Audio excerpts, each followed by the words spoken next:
How to instantly convert Spaylater to Gcash. Now, the only thing that we can convert our Spaylater into Gcash is via paying any bills that is going to be available from our Gcash partners. So the first thing that you do is ensure that you have sufficient amount of credit available on your Spaylater.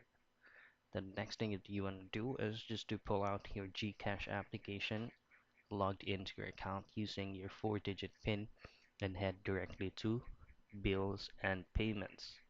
Now, as you can see, these are going to be the available uh, bills that you can go ahead and use your SPayLater by paying any of those billers from Gcash.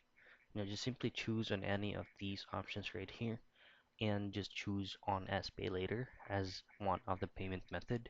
But if you do that, just make sure that you have sufficient amount of funds on that specific bill that you'll be paying using your SPayLater.